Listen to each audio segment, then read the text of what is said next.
Welcome in. This is your odds checker betting preview for this week's Genesis Invitational. I'm Rick Gehman. That right there is Geoff Fienberg. And Jeff, oh boy, last week was fun. It was an unbelievable event, lots of entertainment. But this week is an unbelievable course, a world-class course, and a world-class field.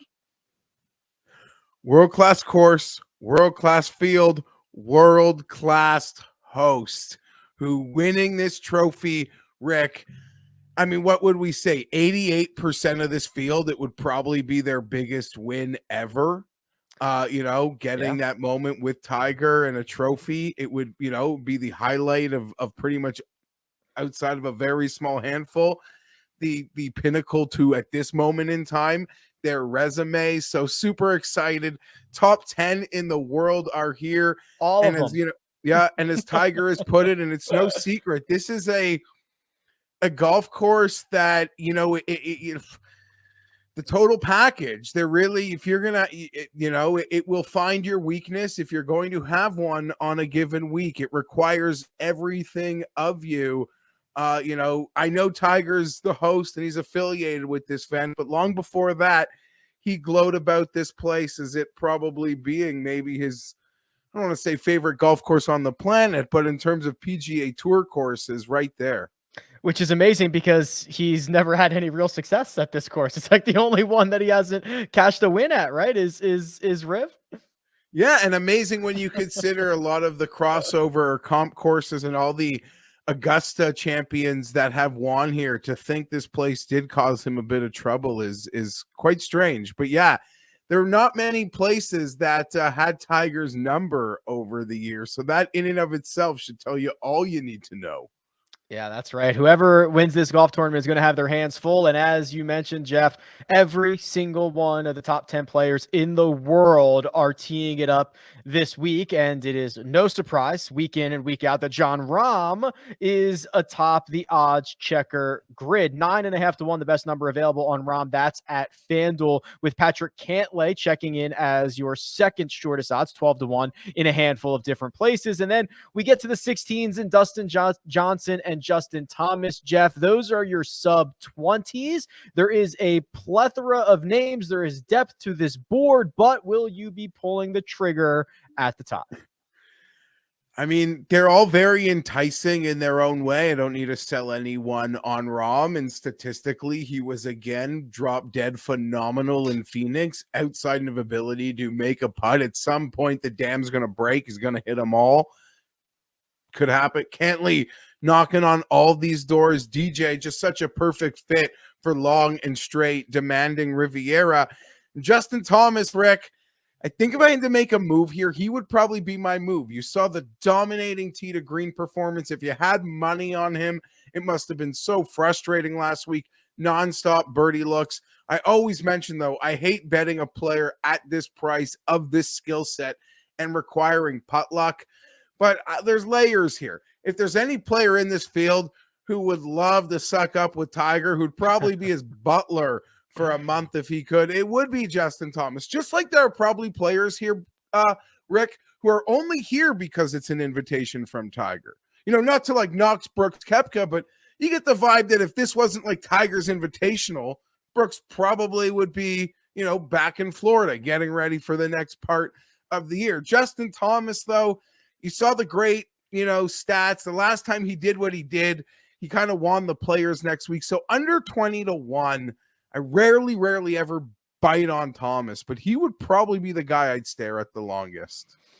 Yeah, I think that's fair. He's just been the blueprint of winning. He's been, piling up victories in his resume. DJ and JT, the initial boys. I've looked at both of them long and hard. I haven't pulled the trigger yet, but I might get there. A lot of chatter on Colin Morikawa this week. He leads us off in the 20 to 1 tier. In fact, he's 18 to 1 across the board. But if you check the odds checker grid, DraftKings has him at 20, Cam Smith 22, along with Rory McIlroy, and then we get Hideki Matsuyama, Xander Schauffele, Victor Hovland. This is your pick here, Jeff. I mean, there are so many names at odds that are generally longer than most weeks. So if you want to bite on one of these guys, now feels like a pretty good time. Yeah, I mean, listen, if you're betting a guy to win this week with this sort of field, you almost have to feel like he's going to be in a, like you saw last week's leaderboard and what, Sahith found himself surrounded by.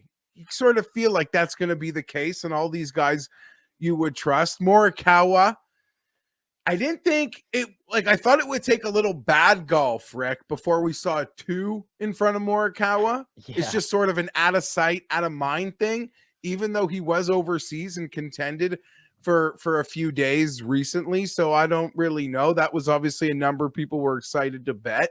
Cameron Smith, I mean, full credit to Cameron Smith for the fact his name is on the odds board here. It's almost like they don't want you to bet Cameron Smith. We always try to identify who that guy might be.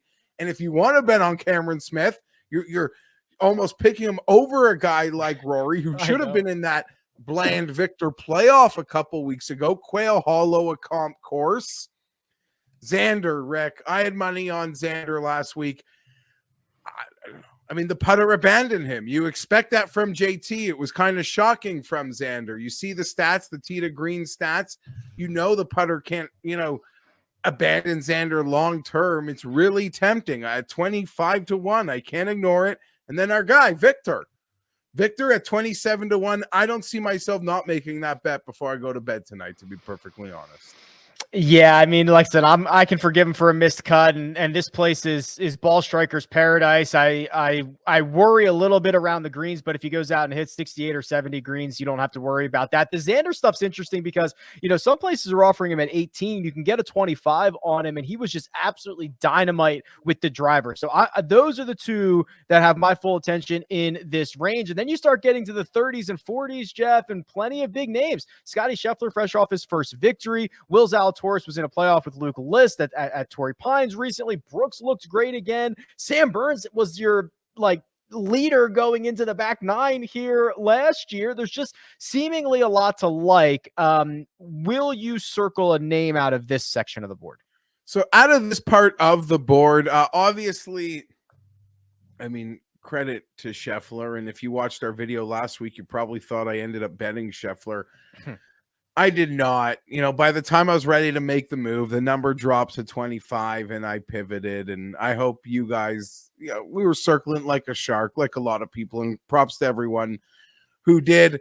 Long and straight just screams Will Zalatoris. Mm-hmm. If you can swallow the number, the 33-1, and it's dropping. That seems to be the strongest out there using the grid. The sort of how he played at Torrey Pines, how he's played at the Masters, how he's played even here, right? Previously, Rick. I mean, these sort of courses that can eliminate so much of the field just based on how penal it can be, sort of will always in some ways leave Zalatoris standing. But you're right on Burns and M. I mean, Is there like an anti-California thing with him? Does he not like California? He hasn't played for the last couple of weeks, which I guess could raise questions in and of itself, Rick. But 40 at just such a demanding golf course is always attractive. He is, 2 weeks off for Sung Jae Im might as well be 2 years for the schedule that he usually plays. But my goodness, when he is on, the win at Honda, right? Tough golf course. The ball striking. His short game is better than people give him credit for. He is a complete package. I really love Sung Jae at 40 and even Matt Fitzpatrick at 45, because some places are offering him at 33-1. I don't know if Fitzpatrick has kind of like the win equity in this field, Geoff, just because it's so strong, but he is definitely much better off the tee than people want to give him credit for. Yeah, and firm and fast seem to set up well for Fitzpatrick. The harder it gets, it seems to rise for him. I've noticed, at least in my anecdotal experience, that sometimes his game when he's in contention abandons him on Sunday. But here's the thing, Rick. Both of Fitzpatrick and him, like Fitzpatrick's heating up before Florida. So in a week, we're about to be playing like Fitzpatrick 18-1 through Honda and Bay API, I assume. And him will be right there for him, right there with them. So maybe either of them pop a week early. I'm actually very fond of both, as I am a guy like Adam Scott at Riviera, long and and straight, and everybody misses 5-footers here. So a lot of exciting decisions. And as I saw you tweet earlier today, as we get to this part of the board and beyond, Riviera, for all its teeth, granted the field strength is greatly improved, but it's always been a tournament that's sort of been a total all over the place in terms of winning scores that are awarded. Yeah, last 8 years, anywhere from 7.5 to 1 to 200 to 1 in the last 8 years. A couple of triple digits, some guys in like the 50s. Yeah, it has kind of allowed different golfers. You look at the 50s and plus now. You mentioned Adam Scott. That kicks us off in that range. Tony Finau, runner up here last year, also 50 to 1. You could get Leishman or Gooch and Homa. Any pick of golfers here that have your attention, Geoff?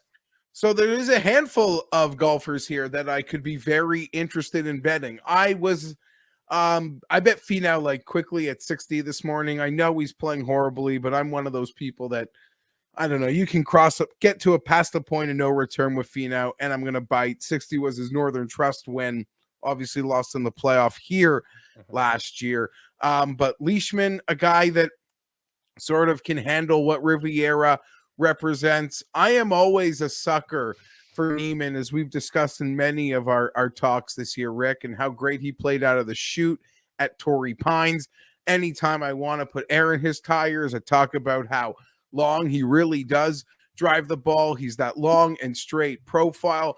Obviously, scrambling like any of these guys, you're going to need to win on Sunday. You're going to have to come up with some hero par saves in some key moments, so you can't really control how those are going to go. You just hope the guys you pick are made for the moment. And I'm a believer in Niemann, certainly. And then the wily vets that I think handle a place like this well, in both Sergio and Casey. And I can honestly keep going because Peters and Answer at 80 to 1 are guys that I haven't crossed off the list yet. So the player pool I'm thinking of betting this week clearly includes a lot of guys potentially deeper on the odds sheet.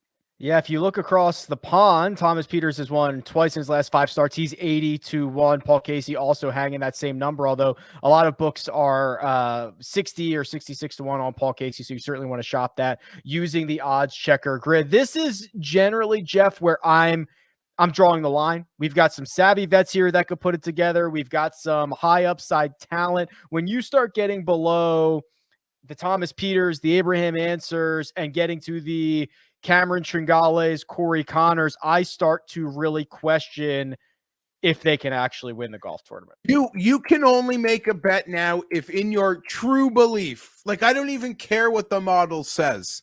You have to believe in one of these players' ability north of 100 to be able to slay a dragon or multiple dragons in the same way that is what would have been required from Sahith last week in an incredible effort.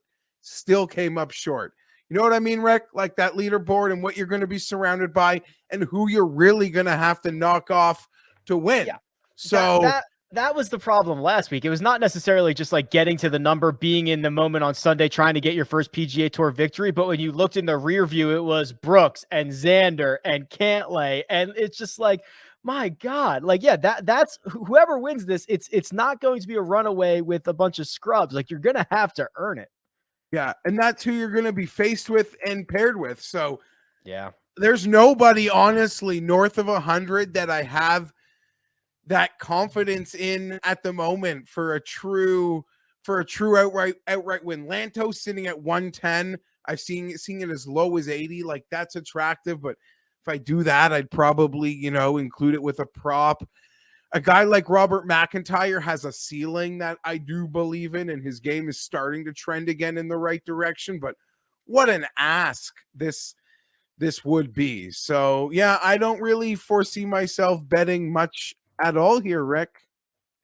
I'm with you. I'm kind of that my last bet will probably come out of that 60, 70, 80, probably closer to 80. And then I will just fire my bullets along the way. Maybe I'll start in the mid 20s and kind of work my way down the board, get my 5 or 6 guys. And man, it's going to be firm and fast on the PGA Tour at this stop with this field. I'm stoked. I can't wait to see how it plays out.